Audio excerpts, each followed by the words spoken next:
20 seconds and counting. T-minus 15 seconds. Guidance is internal. 12, 11, 10, 9. Ignition sequence starts. 6, 5, 4, 3, 2, 1, 0. All engine running. Liftoff. We have a liftoff on Apollo 11. Tower cleared. We got a roll program. Neil Armstrong reporting the roll and pitch program, which puts Apollo 11 on a proper heading. We copy you down, Eagle. Houston, Tranquility Base here. The Eagle has landed. Roger, Tranquility. We copy you on the ground. Okay, I'm going to leave that 1 foot up there and both hands down about the 4th rung up. There you go. That's one small step for man, one giant leap for mankind. We'll read the plaque that's on the front landing gear of this LEM. There's 2 hemispheres, one showing each of the 2 hemispheres of Earth. Underneath it says, "Dear men from the planet Earth, first set foot upon the moon, July 1969, AD. We came in peace for all mankind." I guess you're about the only person around that doesn't have TV coverage of the scene. That's all right, I don't mind a bit. How is the quality of the TV? Oh, it's beautiful, Mike. It really is. Oh, geez, that's great. Is the lighting halfway decent? Yes, indeed. They've got the flag up now, and you can see the stars and stripes.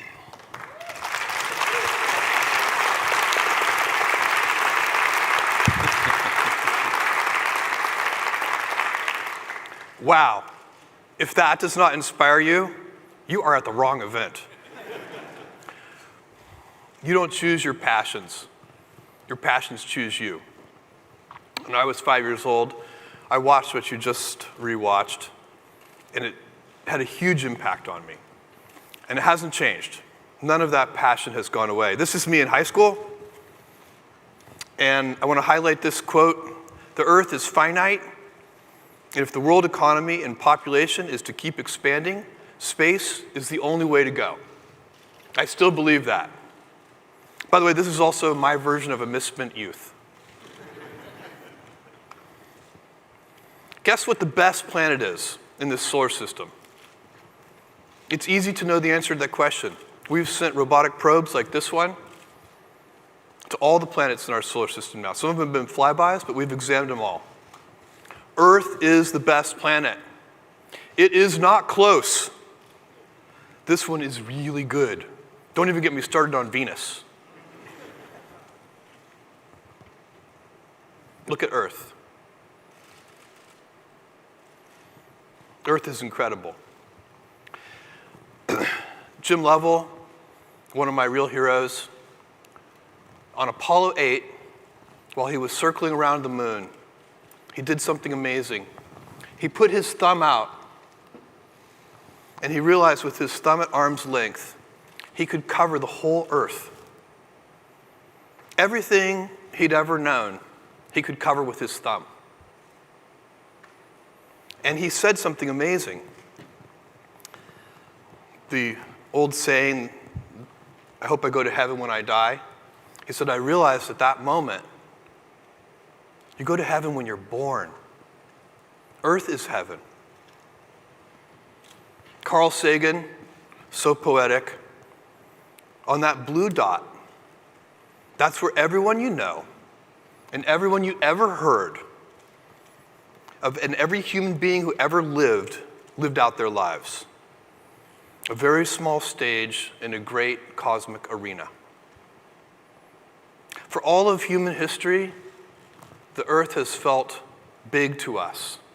And actually, in a really correct sense, it has been big. Humanity has been small. That's not true anymore. The Earth is no longer big. Humanity is big. It seems big to us, but it's finite. And there's something that we have to do. we have to realize that there are immediate problems, things that we have to work on, and we are working on those things. They're urgent. I'm talking about poverty, hunger, homelessness, pollution, overfishing in the oceans. This is a very long list of urgent, immediate problems. And we need to work on those things urgently, in the here and now.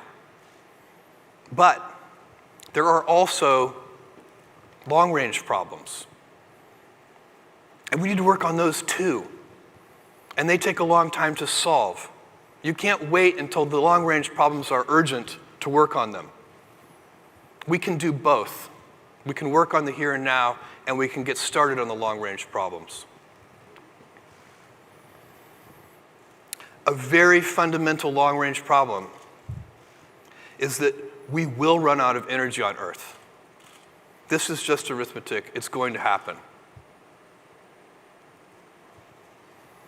As animals, humans use 97 watts of power.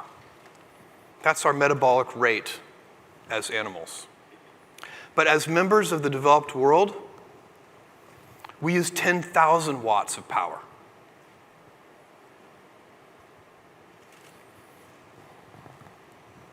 And we get a lot of benefit from it. We live in an era of dynamism and growth. You live better lives than your grandparents did, and your grandparents lived better lives than their grandparents did. And a big part of that is the abundance of energy that we've been able to harvest and use to our benefit. There are many good things that happen when we use energy. When you go to the hospital, you're using a lot of energy. All the medical equipment that was manufactured for you, transportation, the kinds of entertainments that we enjoy, the medications that we use, all of these things demand a tremendous amount of energy. We don't want to stop using energy. But it is unsustainable. Let me walk you through this. The historic rate of compounding of global energy usage is 3% a year. Now, 3% a year doesn't sound like very much, but over many years, the power of compounding is so extreme. 3% annual compounding is the equivalent of doubling human energy use every 25 years. If you take global energy use today, you can power everything by covering Nevada in solar cells. Now that seems challenging, but it also seems possible. And it is mostly desert anyway. But in just a couple of hundred years, at that 3% historic compounding rate, we'll have to cover the entire surface of the Earth in solar cells. Now that's not going to happen. That's a very impractical solution. We can be sure it won't work. So what can we do? Well, one thing we can do is focus on efficiency. And that is a good idea. The problem with it is it's already assumed. We've always been, as we've been growing our energy usage 3% a year for centuries, we have been focusing on efficiency. Let me give you some examples.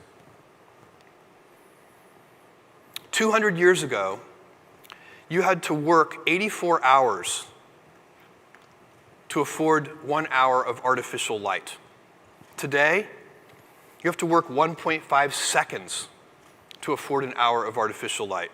We've moved from candles to oil lamps to incandescent bulbs to LEDs and gotten tremendous efficiency gains. Another example, transportation, air transport. In the 50 years, the half a century of commercial aviation, we've seen a 4x efficiency gain. Half a century ago, it took 109 gallons of fuel to fly one person across the country. Today, in a modern 787, it takes only 24 gallons of fuel to fly a person across the country. It's an incredible improvement. It's very dramatic.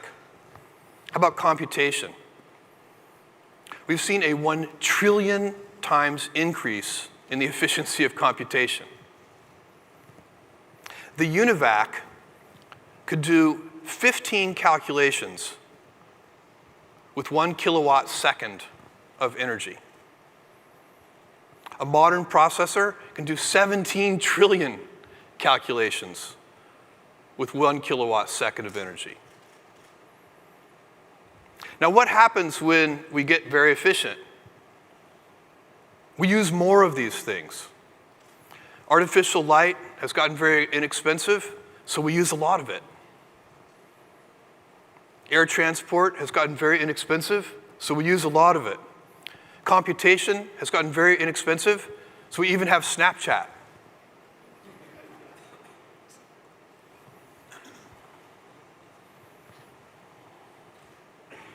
We have an ever-increasing demand for energy. We will become increasingly efficient, and even in the face of that, we will be using more and more energy. That 3% compound growth rate already assumes great efficiency gains in the future. What happens when unlimited demand meets finite resources? The answer is incredibly simple: rationing. That's the path that we would be on. And that path does not lead, it would lead for the first time to where your grandchildren and their grandchildren would have worse lives than you. That's a bad path. There's good news. The good news is that if we move out into the solar system, for all practical purposes, we have unlimited resources.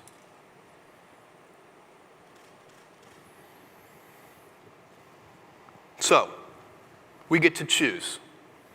Do we want stasis and rationing, or do we want dynamism and growth? This is an easy choice. We know what we want, we just have to get busy.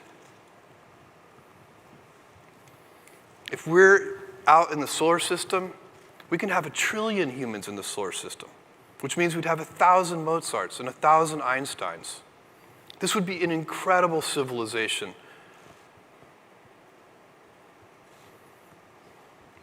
What could this future look like? Where would 1 trillion humans live? Well, it's very interesting. Somebody named Jerry O'Neill, a physics professor, looked at this question very carefully, and he asked a very precise question that nobody had ever asked before. And it was, is a planetary surface the best place for humans to expand into the solar system? And he and his students set to work on answering that question, and they came to a very surprising, for them, counterintuitive answer. No. Why not? Well, they came up with a bunch of problems. One is that other planetary surfaces aren't that big. You're talking about maybe a doubling at best. It's not that much. They're a long way away. Round trip times to Mars are on the order of years. And launch opportunities to Mars are only once every 22 months, which is a very significant logistics problem. And last, you're far enough away that you're not going to be able to do real-time communications with Earth. You're going to be limited by speed of light lag. You're certainly, the kids sitting here, probably some of the adults too, don't even think about playing Fortnite with somebody on Earth. That is not going to work.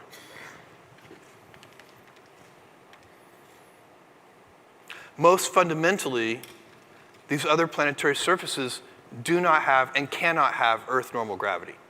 You're going to be stuck with whatever gravitational field they have. In the case of Mars, that's 1/3 g. So, instead, what O'Neill and his students came up with was the idea of manufactured worlds.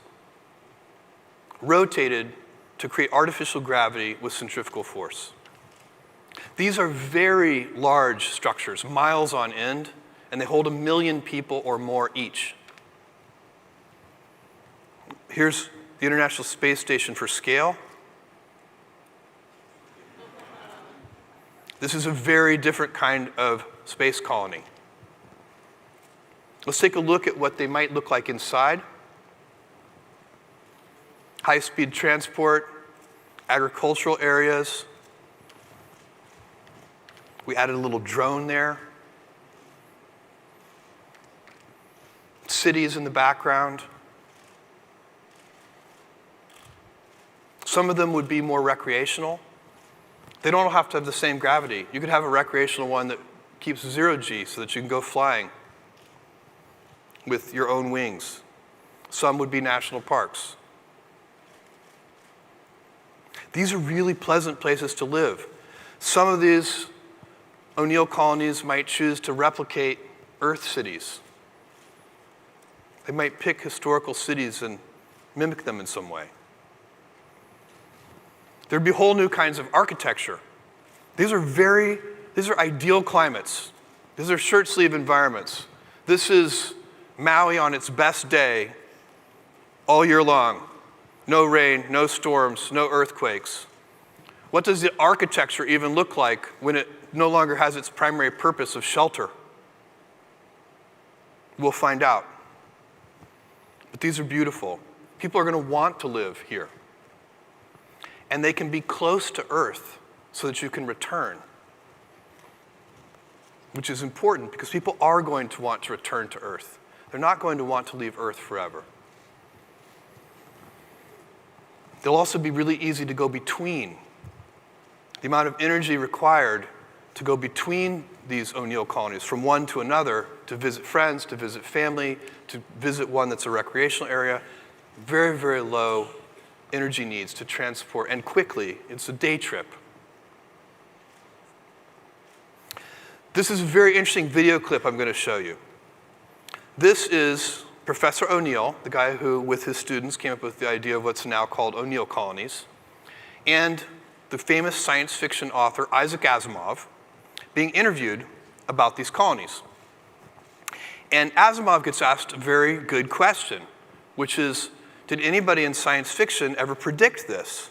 And if not, why not? And he has a very good answer. Watch this. Did you anticipate anything like this in any of your science fiction? Nobody did really, because we've all been planet chauvinists. We've all believed people should live on the surface of a planet, of a world. I've had colonies on the moon, so have 100 other science fiction writers. The closest I came to a manufactured world in free space was to suggest that we go out to the asteroid belt and hollow out the asteroids and make ships out of them. It never occurred to me to bring the material from the asteroids in towards the Earth, where conditions are pleasanter, and build the worlds there. Planetary chauvinists. All right. If we build this vision, these O'Neill colonies, where does it take us? What does it mean for Earth? Earth ends up zoned residential and light industry. It'll be a beautiful place to live. It'll be a beautiful place to visit. It'll be a beautiful place to go to college and to do some light industry. But heavy industry and all the polluting industry, all the things that are damaging our planet, those will be done off Earth. We get to have both. We get to preserve this unique gem of a planet which is completely irreplaceable. There is no plan B. We have to save this planet. And we shouldn't give up a future for our grandchildren's grandchildren of dynamism and growth. We can have both. Who is going to do this work? Not me. These kids in the front rows, you guys are going to do this, and your children are going to do this. This is going to take a long time. This is a big vision. And what you're going to do is you're going to build whole industries. There are going to be thousands of future companies doing this work. A whole ecosystem of entrepreneurial activity unleashed, creative people coming up with new ideas about how to use space. But those companies, those entrepreneurial companies, cannot exist today. It's impossible. And the reason is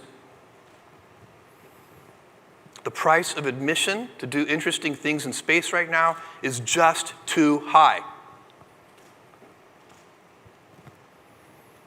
Because there's no infrastructure. Let me tell you a story about Amazon. In 1994, I started Amazon. All of the heavy lifting infrastructure needed for Amazon to exist was already in place.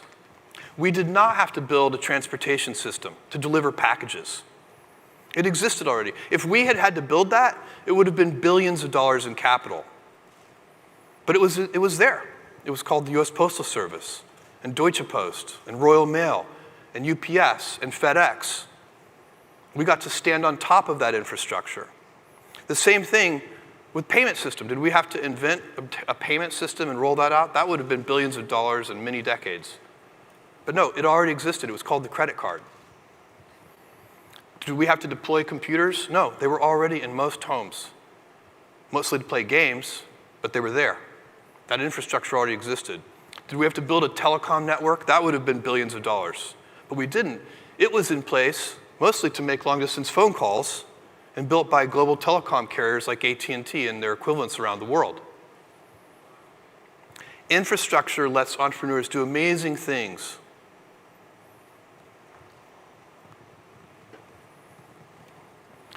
So the kids here and your children and their grandchildren, you're going to build those O'Neill colonies.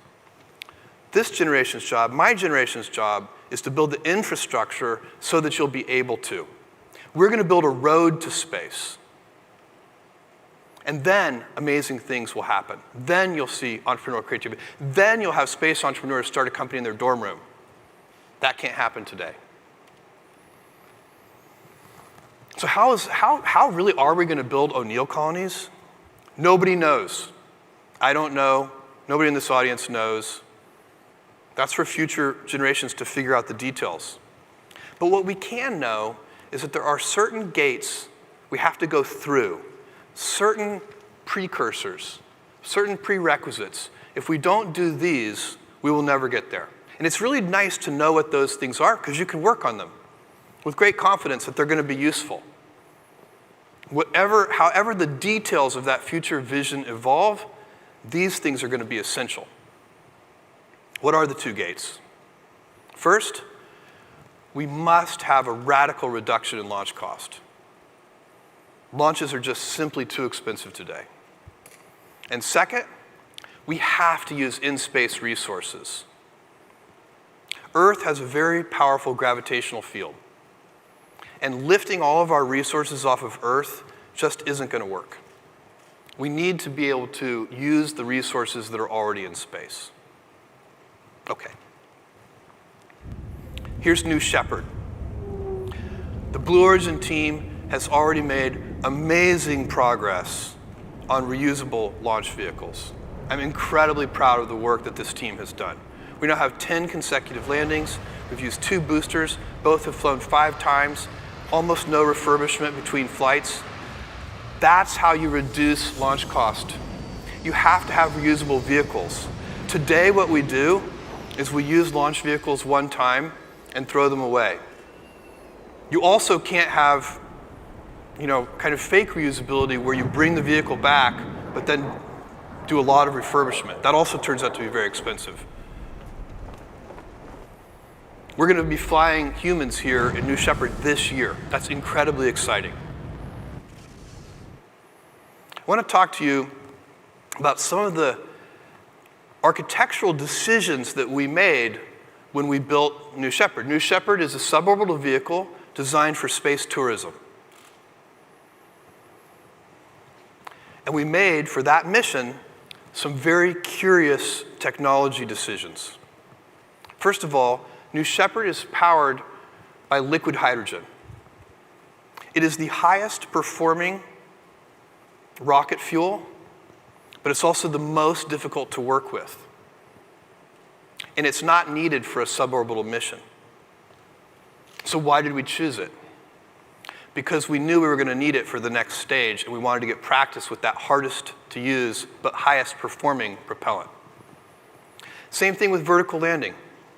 Why did we choose vertical landing for New Shepard?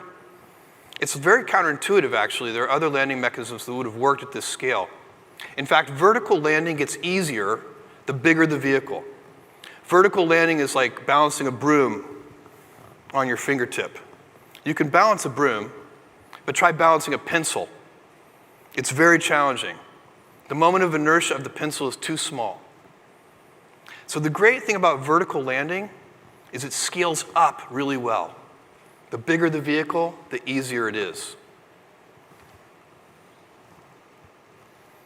And right from the start, we wanted to build a human-rated system so that we would be forced to think clearly about safety, reliability, escape systems, all the things that we knew we would need to have practice with in order to build our next generation of vehicle. So it's all about practice. I can't wait to start sending humans up in New Shepard later this year. It's a big deal. Thank you. Let's talk about New Glenn. New Glenn is New Shepard's big brother. New Glenn is big enough that New Shepard will fit in the payload bay of New Glenn. It's 3.9 million pounds of thrust. It's a very large vehicle. I get asked a very interesting question from time to time that I like and I enjoy and I answer and I play with. And the question is, Jeff, what's going to change over the next 10 years? And that's a fun dinner conversation. But I'll tell you, there's an even more important question that I almost never get asked. And that is, what's not going to change over the next 10 years?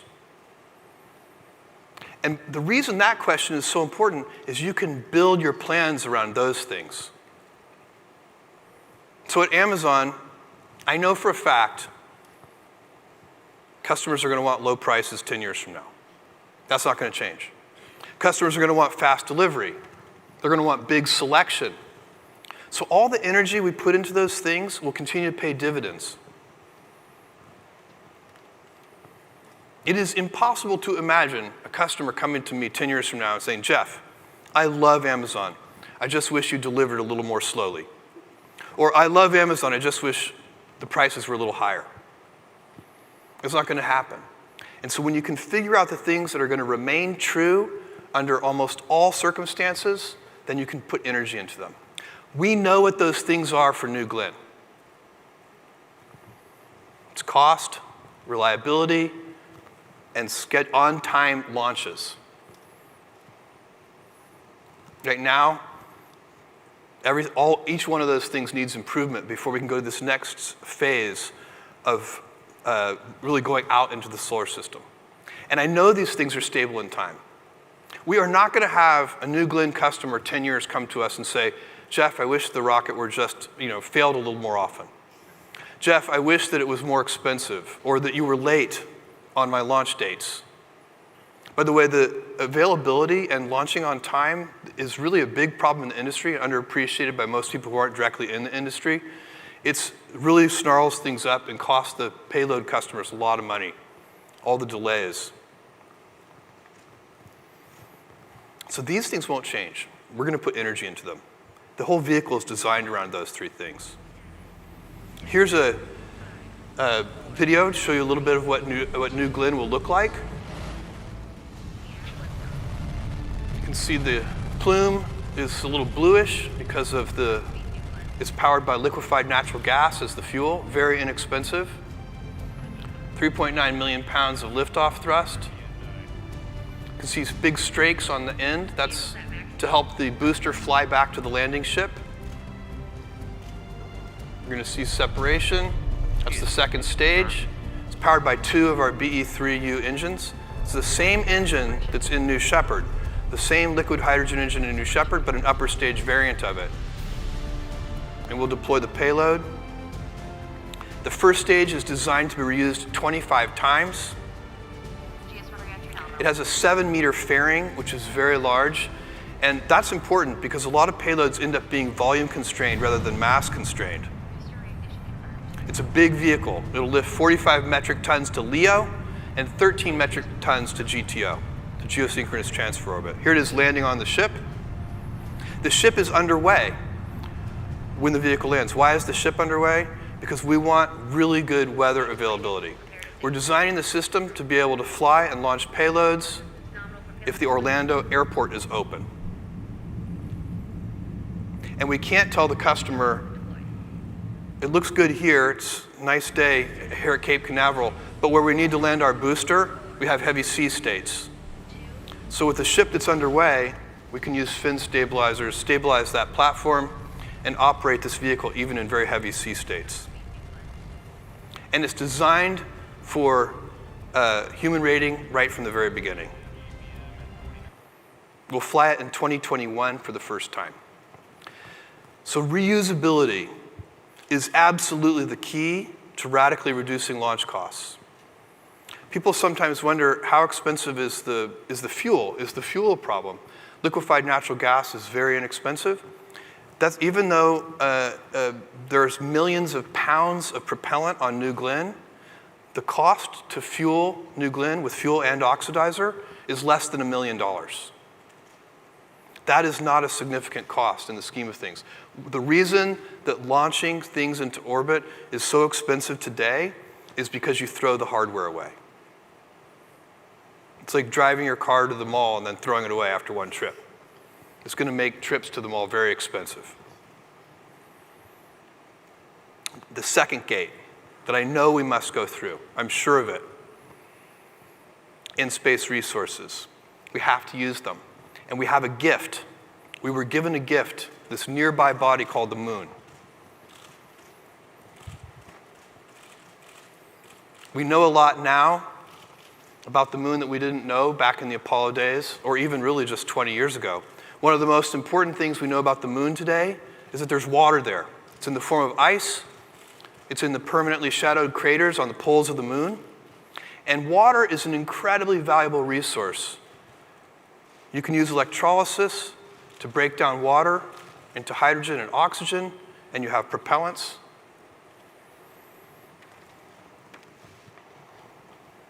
Another great thing about the moon, another reason it's a gift, it's nearby. It's 3 days away. And you don't have constraints on launch, the 22 months kind of thing that you have with Mars. You can go to the moon just about any time you want. And of great importance for building large objects in space, the moon has 6 times less gravity than Earth. When you get resources from the moon, you can get them into free space at very low cost. It takes 24 times less energy to lift a pound off the moon than it does to lift a pound off the Earth. That is a huge lever.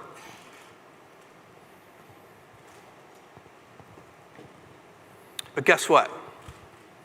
The moon also needs infrastructure. Let me show you something.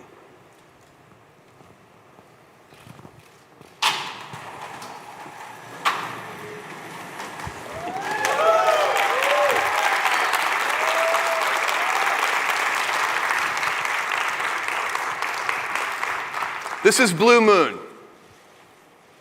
We've been working on this lander for 3 years. It's a very large lander. It'll soft land in a precise way, 3.6 metric tons onto the lunar surface.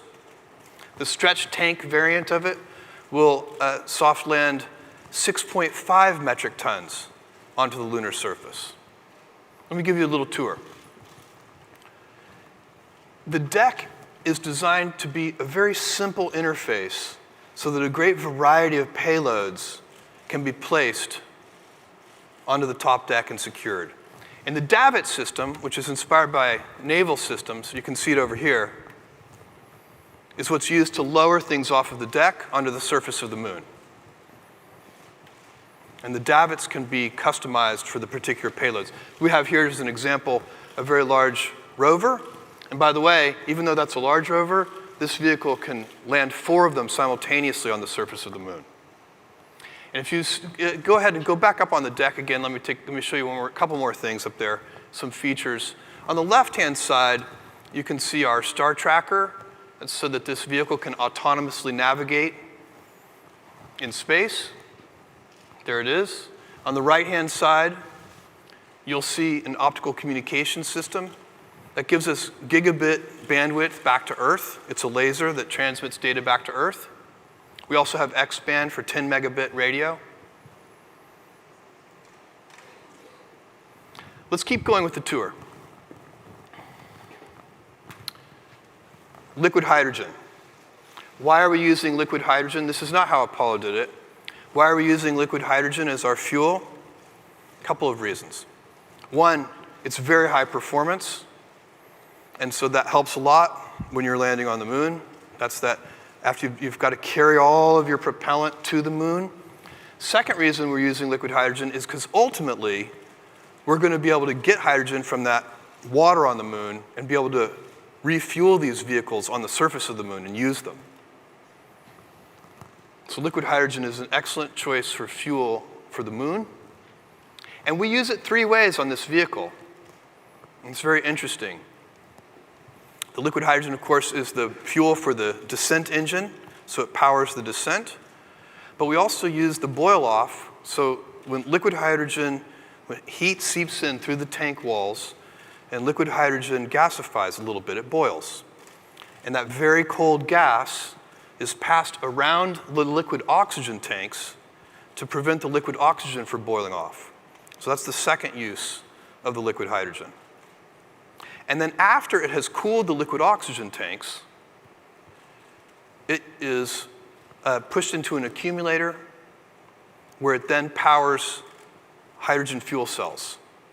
And we chose hydrogen fuel cells for this vehicle rather than solar cells because we want to be able to survive the lunar night, which you can't do with solar cells. The lunar night is 2 weeks long. It gets very cold. And also the fuel cells provide a lot of power. It's 2.5 kilowatts of power, which would be a very large solar array. Landing gear, they stow in an upward configuration so they can fit into the 7-meter payload bay. They deploy. They're designed, the very wide splay angle is designed so that we can land on an incline on the moon of up to 15 degrees, which is a very big incline. Be able to do that safely. You can't see them, they're underneath here, but we have flash LiDAR, so we can do terrain mapping. There's no GPS on the moon. So if you want to land precisely, and we can land within 75 feet of our target, when you want to land precisely, what you do is you use features on the moon to navigate. Now that we have mapped the entire moon in great detail, we can use those pre-existing maps to tell the system, it's a machine learning system, to tell the system what it should be looking for in terms of craters and other features, and it navigates relative to that. It uses the actual terrain of the moon as guideposts. This is an incredible vehicle, and it's going to the moon. I have something else I'd like to show you. And Marina, would you mind coming up? Thank you, Marina. Good. This is for me. What is it? It's for our robotics team. Your robotics team. Thank you. I'm going to keep that in my pocket. All right, go ahead. This is a hard problem that we haven't yet, that needs still to be solved. This is very interesting. We've been working on this for 3 years. Thank you, Marina. This is the BE-7 engine.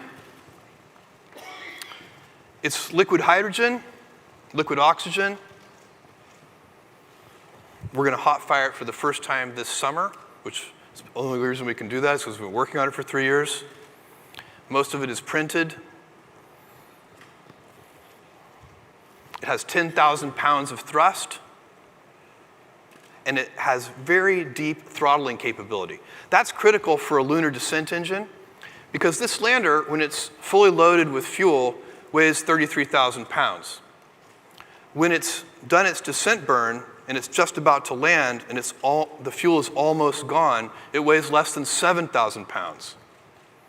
And so to provide the right amount of force on the vehicle with the engine, you need to be able to throttle it way down as the vehicle is getting lighter because it's burning its own fuel. Now, these problems that we're talking about, the kinds of things I'm talking about, we've solved them all already for New Shepard. It's very similar. The landing gear, liquid hydrogen tanks, all of those things are solved. Even the autonomous descent and so on. But we need the new engine, and that's what this is. And it's very exciting. The team has made incredible progress. We have an incredible propulsion team. I'm very proud of them. I can't wait to see it. 453 seconds of specific impulse, a very high-performing engine, and I can't wait for that first hot fire. We'll distribute video. Uh-oh, Bob laughed. Yeah, I did. No, good. We will. Good. There you go. I'm going to show you a mission sim. This is not a cartoon. This is real physics here. We've been simulating this for a long time. You'll note a couple of things. One thing is when this vehicle, there are payload bays here on the sides, and when this vehicle is in orbit around the moon, as a kind of extra mission, a bonus mission, it can launch small satellites into orbit around the moon so that we can do certain kinds of science. You see it happening here. So we're deploying a number of small satellites before we do our landing. You're going to see a set of burns that will take us down to the surface. The primary burn is 6 minutes long. This BE-7 engine will be firing for 6 minutes. It's a very long burn. We verticalize about 1 kilometer above the surface. You can see that happening now.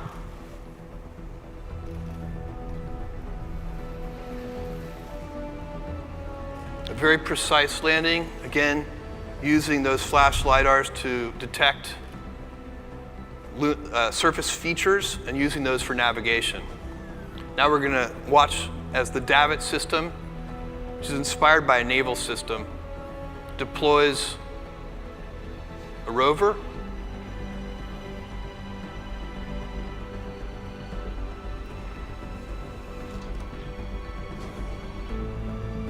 Look at those long shadows. The shadows are always long on the poles of the moon.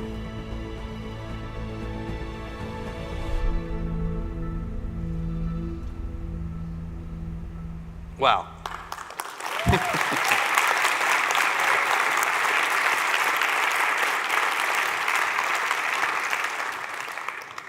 There's a lot of interesting science to be done on the moon, especially on the poles. And we have formed a science advisory board. They're with us here today. Would you guys mind standing up just for 1 second to be recognized? Give these guys a hand. Thank you. We appreciate it very much. The wisdom and advice from this group is going to make sure that the science gets done right and that we get the most bang for our buck doing that. Thank you. We also have already a bunch of customers for Blue Moon, many of whom are in the audience. They're going to be deploying science missions to the moon as well. People are very excited about this capability to soft land their cargo, their rovers, their science experiments onto the surface of the moon in a precise way. There is no capability to do that today. Let's think about some of the other things we can put on top of this. Here's a picture of a pressurized human rover. And it's really interesting, when you can land precisely, you can configure missions that use multiple landings. So you send the rover down first, lower it onto the surface using the Davit system, make sure it's all in good working order, and then send the astronauts. And speaking of sending the astronauts, here's a stretch tank version of what you see behind you. This is the stretch tank version of Blue Moon, which can soft land 6.5 metric tons onto the lunar surface. And this has an ascent vehicle on top. I'll tell you one little thing that I think, just a little tiny anecdote. Do you see these landing gear? These pads, the foot pads. When I first saw the drawings of this a long time ago, I was like, my images of landers are all formed by the Apollo lander. And I was sure that those landing pads were too small. And I asked about that. And the answer is these are not too small. The ones on the lunar Apollo lander are too big because we were very worried about how soft the lunar surface was. And it's just an example of how much more we know today. So these will work just fine, don't worry.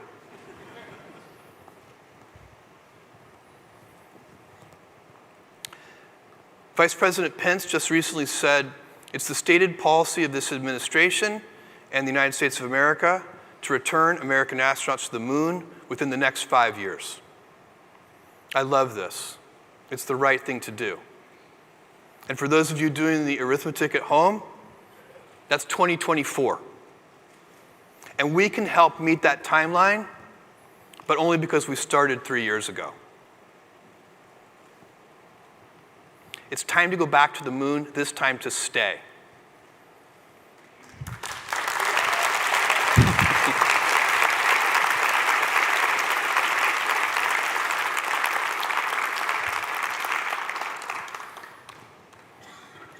And what I'm laying out here today is obviously a multi-generation vision.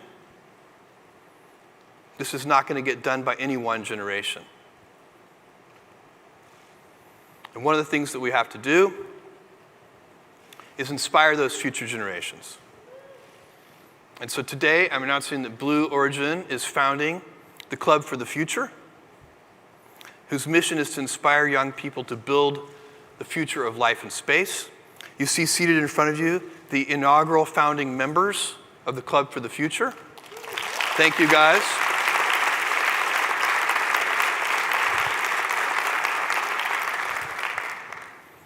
And we're going to do a series of activities focused on K through 12.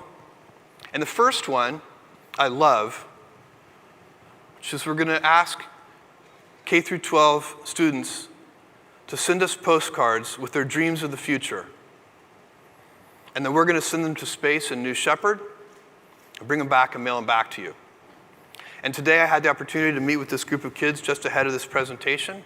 Went over there about 3 o'clock while they were making their postcards. And they're amazing. I saw several amazing ones. I really liked the one where the girl told me that on hers she had written the name of her crush at school that her mother doesn't yet know. But I guess she assumes it's okay. Once we actually fly to space, by the time she gets this back, probably be okay. Mom can know at that point. Thought it was a very good plan. So there's a lot of, by the way, if the kids I talked to earlier, these kids sitting in the front row, if they are representative of the current generation, we are in good shape.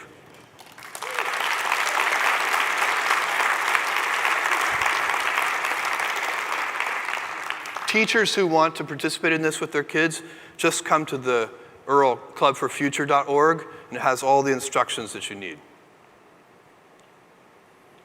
Please make no mistake about this. Earth is the best planet. It isn't close. We do need to protect it. It's essential. It's our job. We're now big enough to hurt this planet. We have to use the resources of space. We must have a future for our grandchildren and their grandchildren of dynamism. We cannot let them fall prey to stasis and rationing.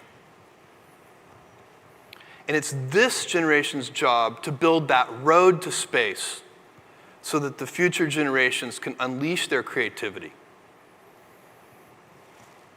When that is possible, when the infrastructure is in place, just as it was for me in 1994 to start Amazon, when we have that infrastructure in place for the future space entrepreneurs, you will see amazing things happen.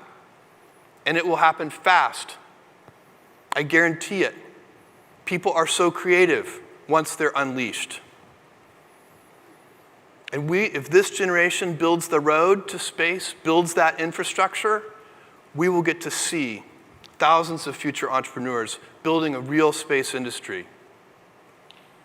And I want to inspire those future space entrepreneurs. I want you to think about this. This vision sounds very big, and it is. None of this is easy. All of it is hard. But I want to inspire you, and so think about this. Big things start small.